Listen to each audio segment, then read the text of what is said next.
매년 연말이 되면요, 보통 공신력 있는 언론사에서 올해 영향력이 있는 인물을 선정합니다. 작년에도 2021년 타임지에서 영향력이 있는 인물 100인을 선정했었는데요. 우리나라 사람이 선정되었습니다. 바로 누구냐면 미나리 영화를 찍어서요, 아카데미 여우조연상 받는 윤여정 배우가 선정이 되었습니다. 또 볼룸버브 통신사에서는 또한 연말마다 영향력이 있는 50인을 선정했는데요. 거기에는 우리 한국 사람이 2명이 선정이 되었어요. 바로 BTS 소수자 대표 방시혁 씨 사장님하고, 또한 오징어 게임 감독한 황동혁 감독이 선정이 되었습니다. 보통 영향력 있는 사람 이렇게 말하면 거기에 함축 의미가 많이 담겨져 있는데요. 세상 사람들은 영향력을 끼친 사람들을 인생에서 송구한 사람이라고 이렇게 말하기도 하지요. 성경에서도 동일하게 인생에서 송구한 사람이 있다. 그 사람은 선한 영향을 끼치는 사람이다 라고 말하면서 그 표현을 어떻게 하고 있냐면 바로 그리스도께 속한 자라고 표현을 하고 있습니다.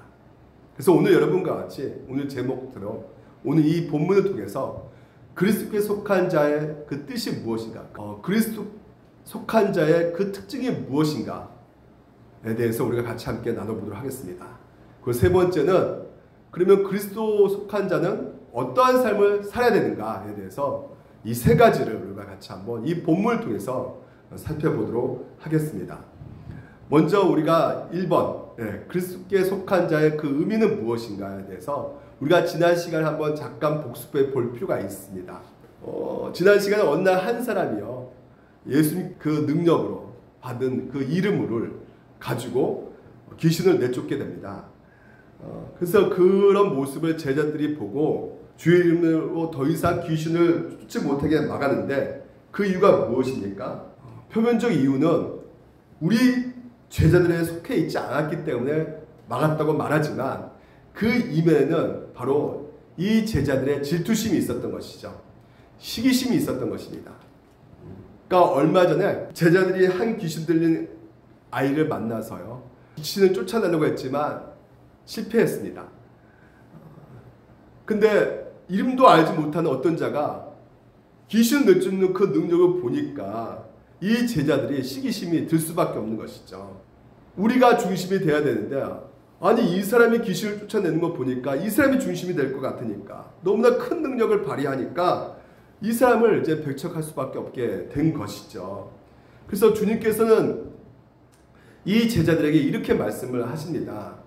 예수께서 이르시되 금하지 말라라고 말씀하고 있는 것입니다. 그리고 우리를 반대하지 않는 자는 이제 우리를 위한 자다, 이렇게 말씀을 하고 계시는 것이죠. 이 말이 무슨 말이냐? 너희들 지금 이 사람을 배척하고 이 사람이 더 이상 나의 이름으로 사역하는 것을 막고 있는데, 아니다, 이 사람은 우리를 위한 자다, 나를 위한 자다, 나를 위해서 사역하고 있는 자 아니냐라고 예수께서는 말씀하고 있는 것이죠. 그리고 곧바로 우리 예수께서 뭐라 말씀하시냐면 41절 42절 이렇게 말합니다. 누구든지 너희가 그리스도께 속한 자라 하여 물 한 그릇이라도 주면 내가 진실로 너희에게 이르노니 그가 결코 상을 잊지 않으리라. 또 누구든지 나를 믿는 이 작은 자들을 하나라도 식족하게 하면 차라리 연자 맷돌이 그 목을 메어 바다에 던져지는 것이 나으리라, 이렇게 말씀하고 있어요. 그러니까 배척하는 제자들의 그 행동 모습을 보면서 무서운 말씀을 하고 계시는데, 나에게 속한 자, 나를 믿고 있는 자에게 실족하게 한다면 너희들 큰 벌을 받으리라, 이렇게 말씀하고 있는 것이에요. 어떤 벌을 받는다고 말씀하고 계세요? 연재 맷돌을 묶여가지고 바다에 던진다고 말씀하고 계십니다. 여러분, 연재 맷돌이면 우리가 보통 그거 메고 있다고 해서 바다에 던져져가지고 죽을 수 있을까? 보통 우리가 작은 맷돌을 생각하는 경우가 많이 있잖아요. 근데 이스라엘 백성들에게 있어서 그 당시의 문화의 연재 맷돌은요, 이 소나한 나귀가 커다란 지체만한 돌을 굴리면서 갈거든요. 그러니까 이 연재 맷돌을 매게 되면 어떻게 될까요? 도무지 헤엄쳐서 나올 수가 없단 말이죠.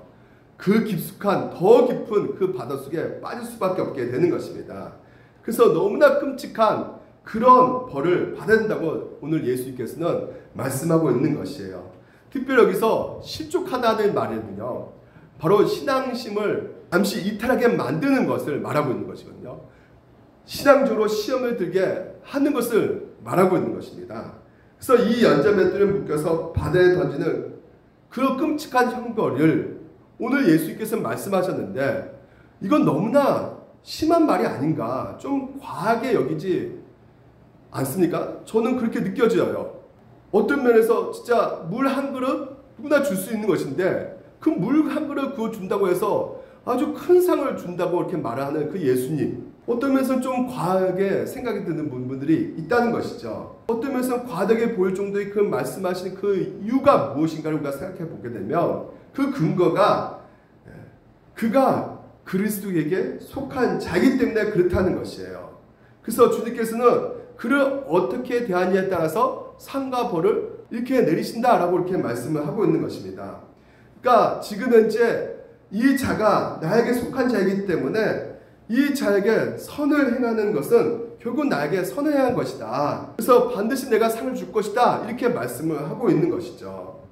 오늘 여러분, 우리가 이 본문을 통해서 중요한 한 가지를 깨닫게 되는데, 자신을 믿는 자, 자신에게 속한 자를 대하는 것을 마치 자신을 대하는 것처럼 우리 하나님께서는 여기신다는 것입니다. 마가복음 9장에 보게 되면 더 확인할 수가 있게 되는데요. 누구든지 내 이름으로 이런 어린아이를 하나 영접하면 곧 나를 영접할 것이고, 누구든지 나를 영접하면 나를 영접함이 아니요 나를 보내신 이를 영접하니라, 이렇게 말씀하고 있어요. 여기서 어린아이가요, 주변에 있는 어린아이를 지칭할 수 있겠지만요, 복음서에 특별히 어린아이라고 말씀하실 때는 그분을 믿는 연약한 자, 어린아이가 연약한 자, 의지하는 자라는 것을 말하는 것이죠. 그렇기 때문에 바로 우리 모두가 다 연약한 자들 아니겠습니까?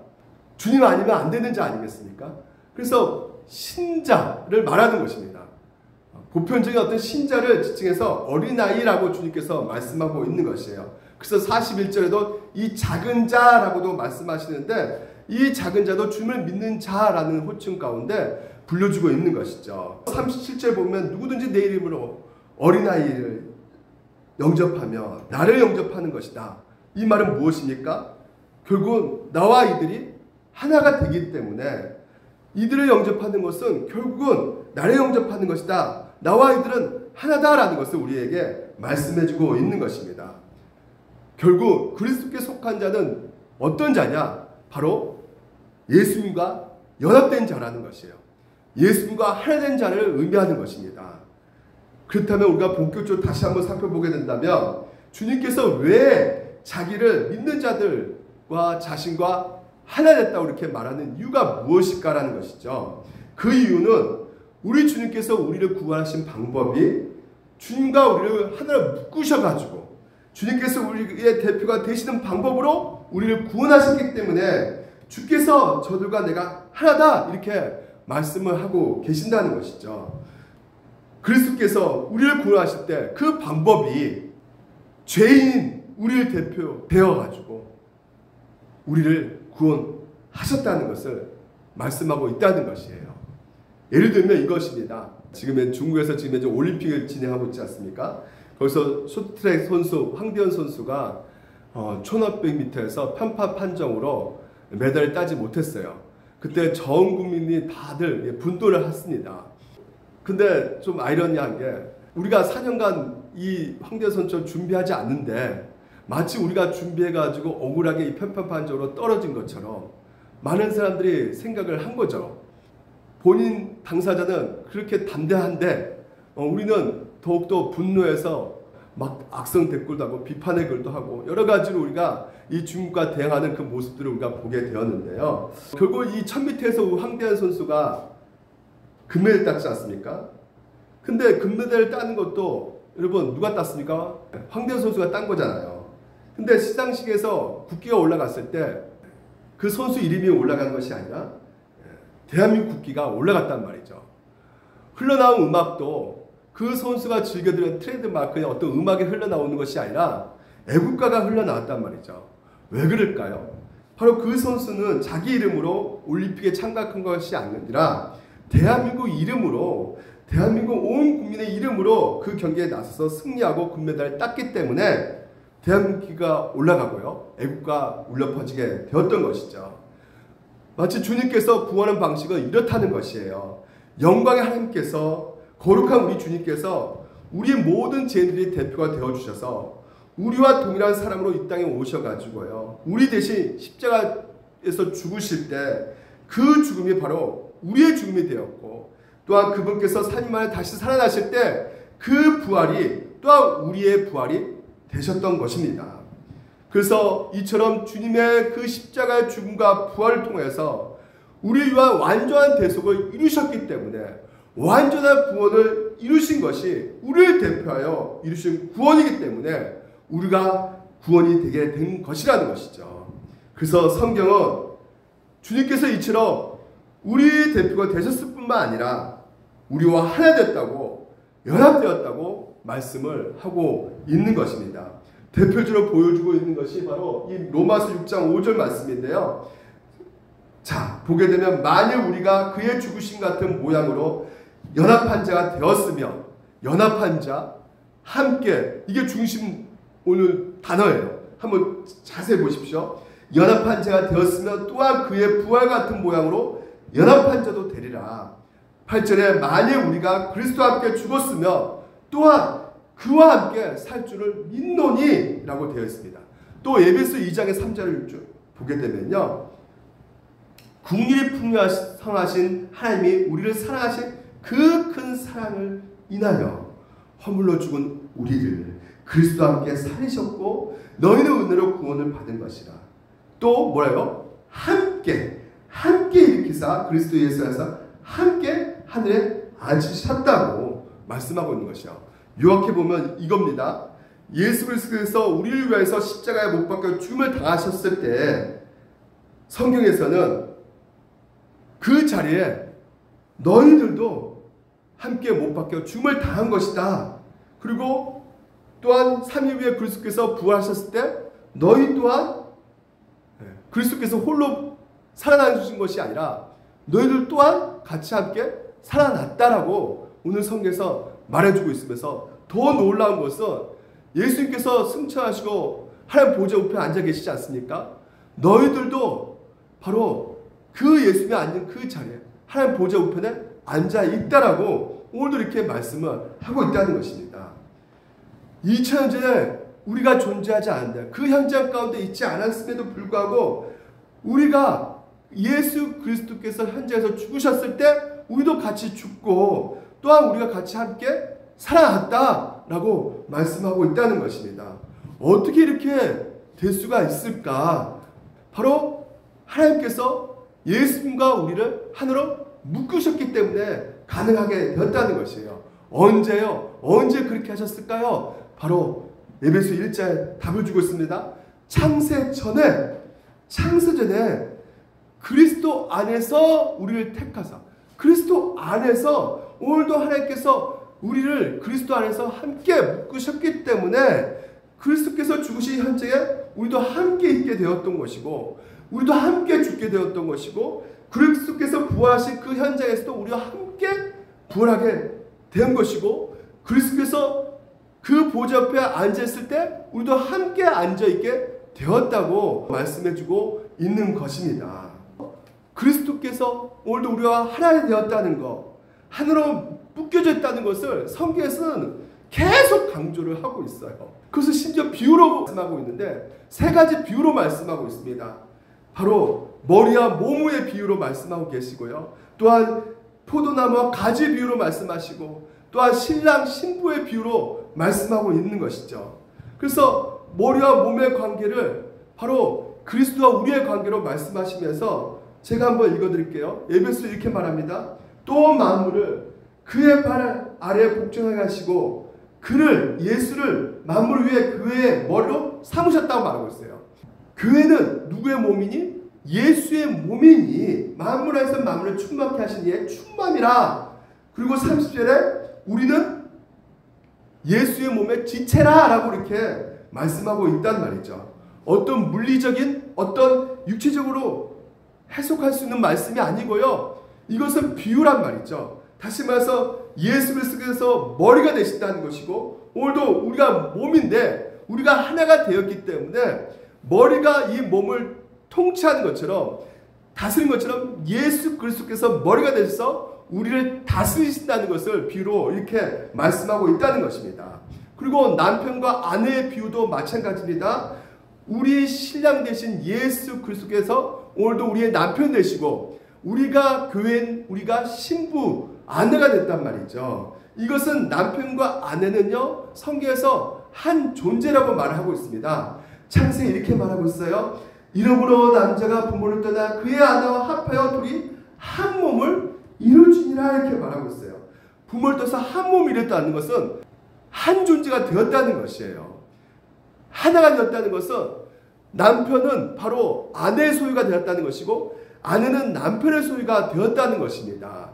그래서 그리스도께서 신부인 교회 아내를 자기 몸을 내어주시면서 남편인 예수께서 사랑하셨다는 것을 말씀해주고 있다는 것이죠. 그리고 요한복음에는 포도나무와 가지라고 이렇게 비유를 하고 있거든요. 포도나무 과지의 관계 속에 동일하게 오늘도 우리와 그리스도의 관계를 설명해주고 있다고 말하고 있어요. 하나이잖아요. 포도나무 가지는요. 거기에 한 생명이 존재하는 거 아니겠습니까? 유기체적인 관계 가운데 있지 않습니까?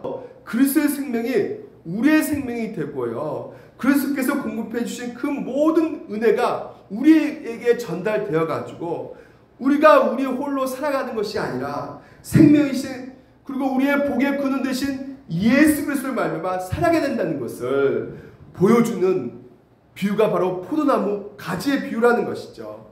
우리에게 하나님이 주신 그 그리스도께 속한 자의 그 진정한 의미는 바로 그리스도께서 우리의 대표가 되셨기 때문에, 그리스도께서 우리 자신을 그분과 같이 묶으셨기 때문에 마치 포도나무의 모든 것이 가지에게 전달되는 것처럼, 남편의 모든 것이 아내에게 전달되는 것처럼, 또 머리의 모든 것이 바로 이 몸의 지체들에게 전달되는 것처럼 그리스도께서 이루신 모든 것이 우리에게 값없이 우리에게 전해주었다는 것, 이것이 바로 그리스도께 속한 자의 진정한 의미가 된다는 것이죠.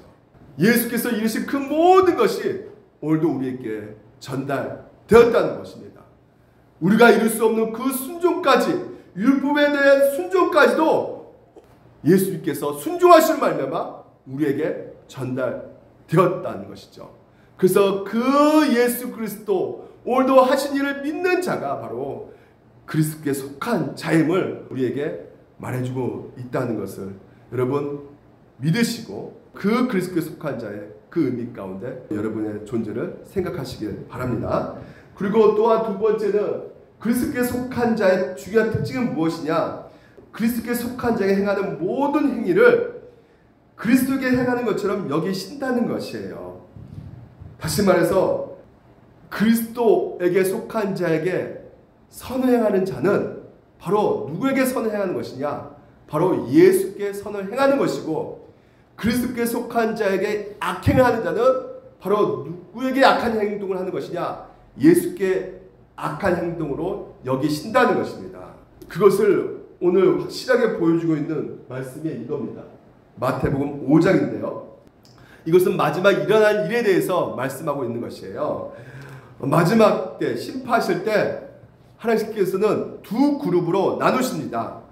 어떤 사람은 오른편에 나누시고요, 또 어떤 사람들은 왼편에 서게 하십니다. 그래서 오른편 사람은 양이고요, 그리고 이 사람들은 구원받는 자고요, 또한 왼편 선 자는 염소를 부리는 구원받지 못한 자란 말이죠. 그러면 오른편 자에 있는, 양에게 있는 구원받는 자에게 뭐라 말씀하시냐면, 예비된 나라를 상속받으라 이렇게 말씀하시면서, 내가 줄일 때 너희가 먹을 것을 주었고, 목마를 때 마시게 하였고, 나그네 되었을 때 영접하였고, 헐벗을 때 옷을 입혔고, 병들었을 때 돌봤고, 옥에 갇힐 때 와서 보았다 이렇게 말씀하고 있는 것이죠. 그러니까 이 말을 듣는 오른편인 자들은 어린둥절에 있는 것이에요. 왜냐하면 곰곰이 생각해 보니까 그런 적이 없거든요. 아무리 생각해봐도 예수님께 이런 생각을 베푼 적이 없는데, 배고플 때 먹을 것을 준 적도 없고 목마를 때 물을 준 적도 없고요. 아플 때 그분을 돌봐드리거나 뭐 찾아가서 감옥에 갇힐 때 유료한 적도 없는데 이거 그런 적이 없습니다. 이렇게 말씀을 드린 거죠. 그런데 예수님께서 그들을 향해서 또 이렇게 말하고 있는 것이죠. 임금이 대답하였을 때 내가 진실로 너희에게 이르노니 너희가 여기 내 형제 중에 지극히 작은 자 하나에게 한 것이 곧 내게 한 것이라 하시고 라고 말씀하고 있는 것이에요. 무슨 말씀입니까? 지극히 작은 자 누구예요? 바로 그리스도께 속한 자, 나와 하나 되었기 때문에 이들에게 행한 일들이 바로 내게 행한 일들이야 라고 지금 현재 예수님께서 말씀하고 계신단 말이죠. 그리고 주님이 곧바로 외패는 자, 구원받지 못하는 자, 이 영수들에게 뭐라 말씀하시냐면 저주받는 자들아 영원한 불에 들어간다고 말씀하시면서 42절에 내가 줄일 때 너희가 먹을 것을 주지 아니하였고 목마를 때 마시게 하지 아니하였고 나그네 되었을 때 영접하지 아니하였고 헐벗을 때 옷 입히지 아니하였고 병들었을 때 옥에 갇혔을 때 돌보지 아니하였니라. 이 말 들으니까 또 어리둥절하는 것이에요. 아니 내가 언제 예수님 굶주린 본 적도 없고 목마른 적 본 적도 없고 옥에 갇힌 거 본 적도 없는데 내가 언제 이렇게 선을 행하지 않았다고 이렇게 말씀하십니까? 우리 그런 적이 없습니다. 예수님께서 그들을 향해서 뭐라 말씀하십니까? 이렇게 말합니다. 계속해서 그들은 하지 않았단 말이에요. 돌보지도 않고 마시게 하지 않고 먹을 거 주지 아니했단 말이죠. 그런 자들을 향해서 이 지극한 작은 자 하나에게 하지 아니하는 것이 곧 내게 하지 아니하는 것이 무슨 말입니까? 내가 예수를 어떻게 대하는지는 그분께 속한 자를 어떻게 대한 죄로 입증된다는 것이에요. 어떤 사람이 나 예수님을 사랑합니다. 신앙 고백합니다. 그러면서 예수님을 사랑해요. 찬양까지 다 올립니다. 근데 예수님께서 뭐라 말씀하시냐면 주님께서 지금 하시는 말씀은 너가 나를 사랑한다고 할 때 그 사랑이 단지 말로 입증되는 것이 아니야. 찬양으로 사랑합니다. 그 찬양 고백으로 입증되는 것이 아니고 나에게 속한 자, 그리스도께 속한 자에게 어떻게 대하는지에 따라서 바로 나에 대한 행동이다 라고 예수님께서는 말씀하고 있다는 것이죠. 그분을 사랑한다면 그분에 속한 자를 사랑하게 되는 것이고요. 그리고 만약에 그분에 속한 자를 배격하게 되면 결국은 그 예수 그리스도를 배격하는 죄가 되는 것이다 라고 예수님께서 말씀하고 있다는 것입니다. 그래서 요한일서에 정확하게 그 교회를 향해서 이렇게 지적하고 있는 것이에요. 누구든지 하나님을 사랑하노라 하고 그 형제를 미워하며 이는 거짓말하는 자니 보는 바 그 형제를 사랑하지 않는 자는 보지 못하는, 우리 하나님이 안 보이잖아요. 보지 못하는 바 하나님을 사랑할 수 없느니라. 우리가 이 계명을 주께 받았나니 하나님을 사랑하는 자는 또한 그 형제를 사랑하게 된다는 것이죠.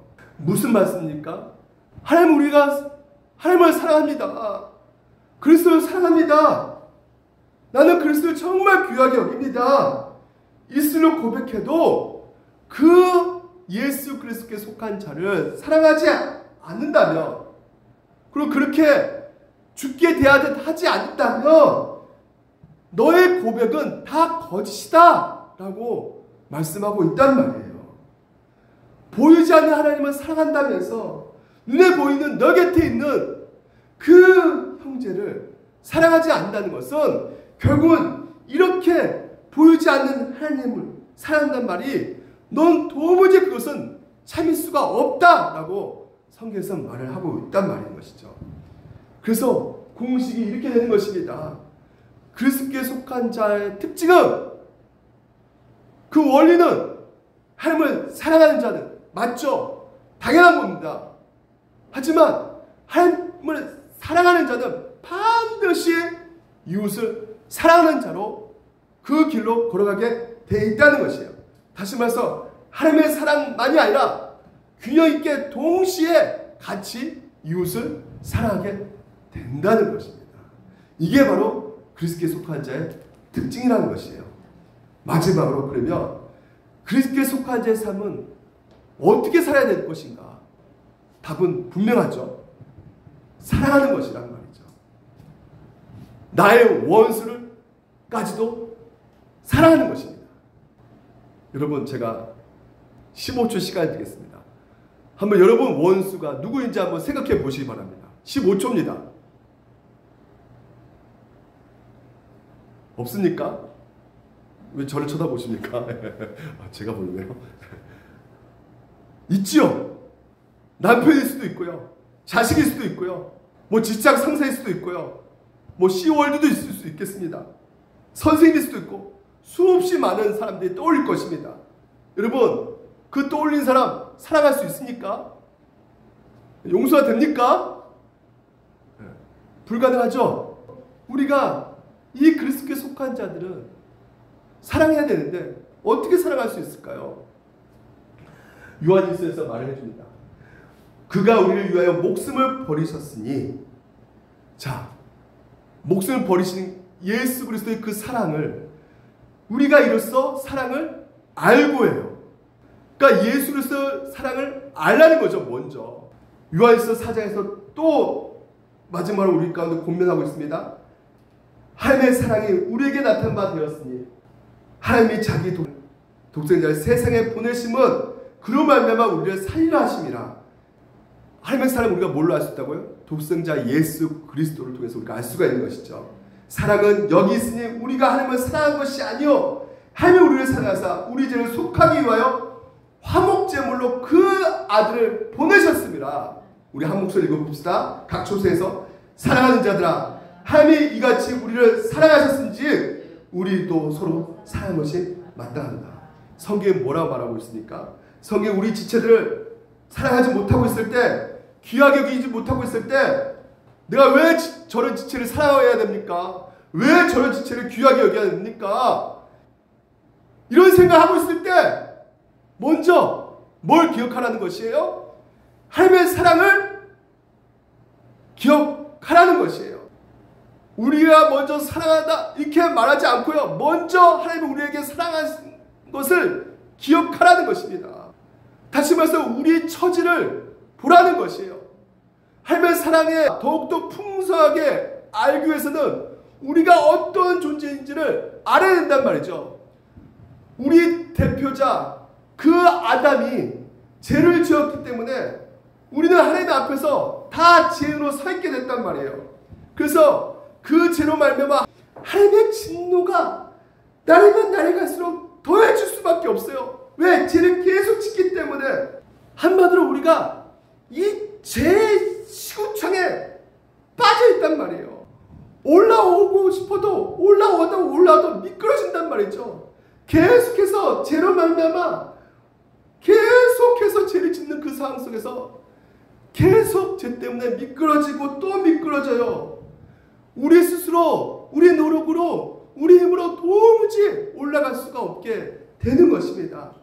밖에서 끄집어 내셔야지만이 우리가 올라올 수가 있게 되는 것이에요. 예수님께서 사닥다리 타고 내려오셔가지고 직접 우리 가운데 찾아오셔서 우리를 건져 내셨단 말이죠. 그 사닥다리가 어떤 사닥다리입니까? 십자가란 말이죠.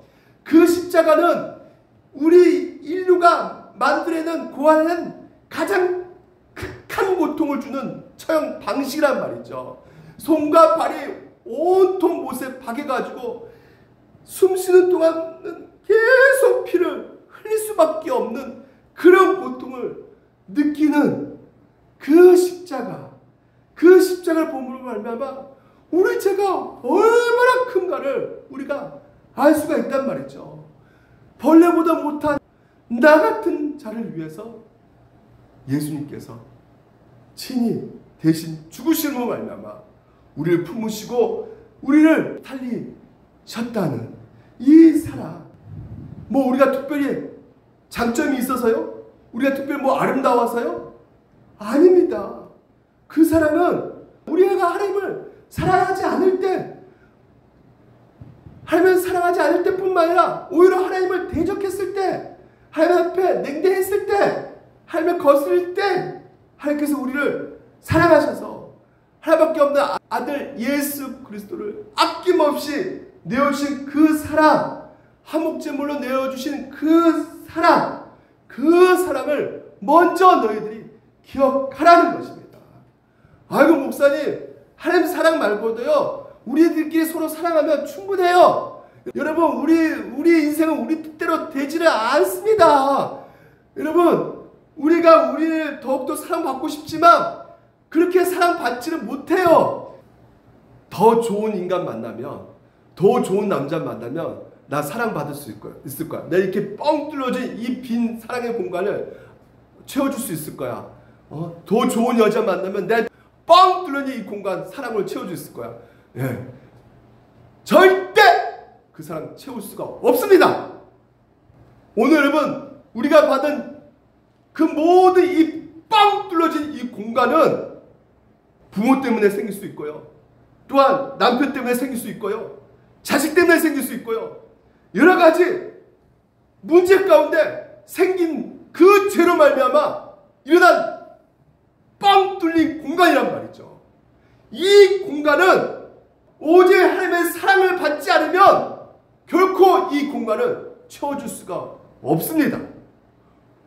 오직 하나님의 그 사랑이 채워줄 수 있는데 그 사랑이 어떤 사랑인데요? 바로 포기하지 않는, 절대 버리지 않는, 절대 우리 하는 행동으로 바뀌어지지 않는 그 사랑이란 말이죠. 내가 확신하노니 38절 사망이나 생명이나 천사나 권세자나 현재나 장래나 능력이나 높음이나 기쁨이나 다른 어떤 피조물 누구도 속해 있다고요? 바로 우리가 속해 있잖아요. 우리가 어떤 행동을 할지라도 하나님께서 택하신 자는 어떻게 해요? 우리 주 예수 그리스도 안에 있는 하나님의 사랑에서 끊을 수 없다라고 하는 것이에요. 처음부터 끝까지 하나님께서 하시는 것이기 때문에 우리의 구원은 절대 취소될 수 없다라는 것이에요. 우리의 그 행복도 누구도 우리를 방해할 수가 없다는 것입니다.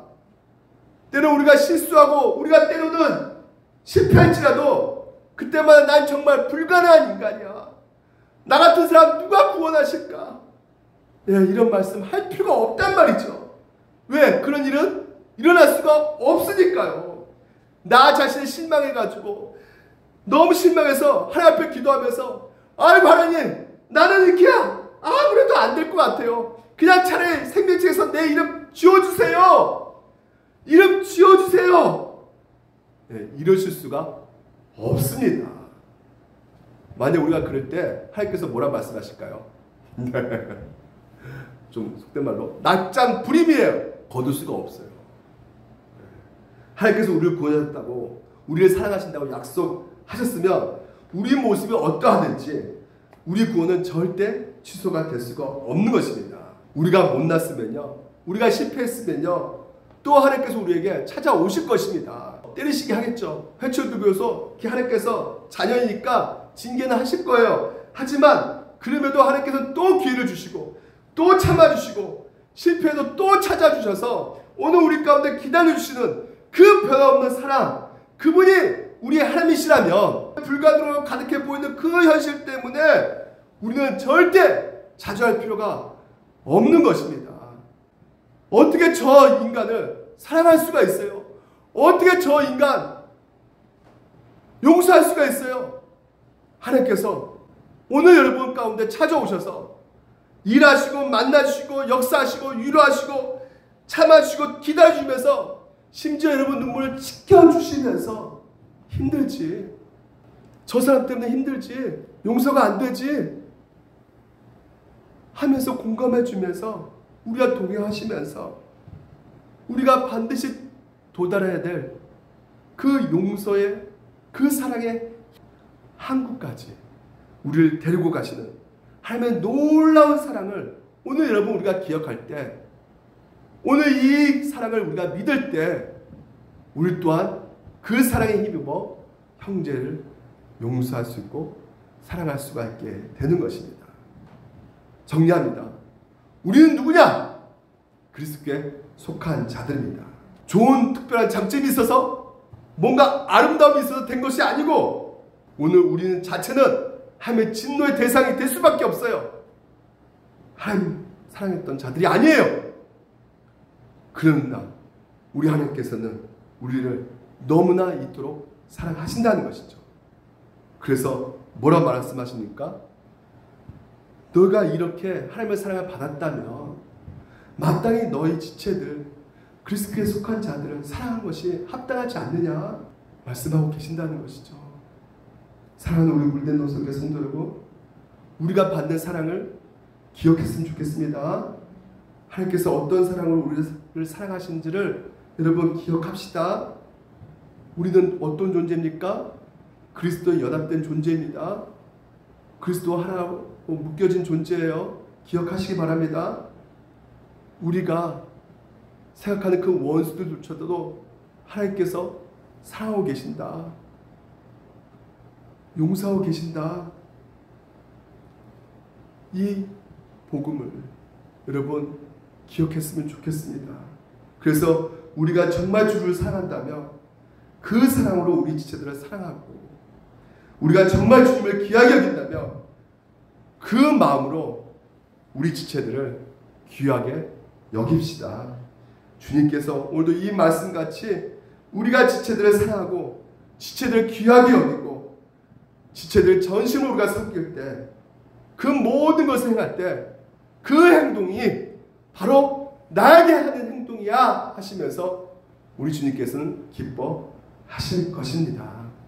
이 시간 우리 같이 함께 오소서 주님, 오소서 주님, 나의 마음을 선한 것 하나 없습니다.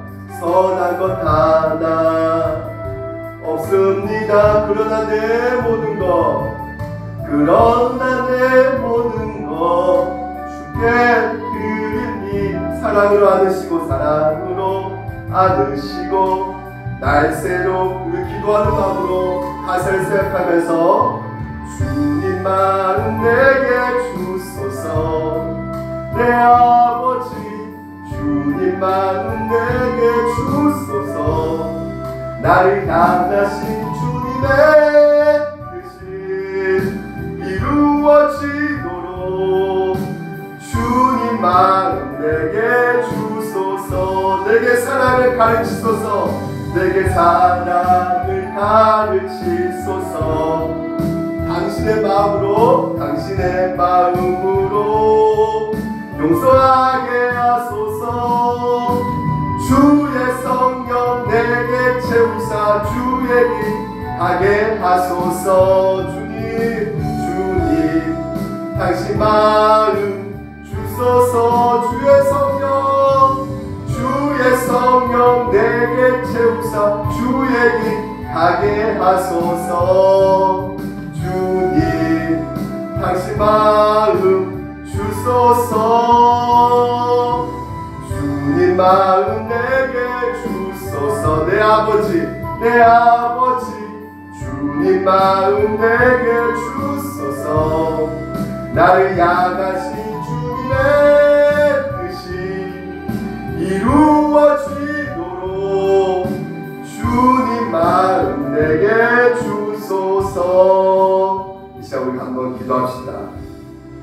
우리가 같이 있는 각 초소에서 오늘 말씀을 붙잡고 한번 조용히 눈 감으시면서 기도하며 나갑시다. 여러분, 우리는 누굽니까? 그리스도께 속한 자입니다. 우리가 그리스도께 속한다고 해서 완벽한 자는 아닙니다. 내 안에 죄성이 있기 때문에 미워하는 자가 분명히 있을 수 있고 용서하고 하지 못한 자도 있을 수 있습니다. 우리가 잊어버리자, 생각하지 말자 해도 잊어버릴 수가 없는 것이 오늘 주님께서 오늘도 우리에게 말씀하고 계십니다. 그 원수를, 그 형제를 사랑하는 게 나를 사랑하는 것이다 라고 말씀하고 계시는 것입니다. 이것은 우리의 힘과 능력으로 되는 것이 아닙니다. 오직 주님 도와주시옵소서. 주님 마음 내게 주시옵소서.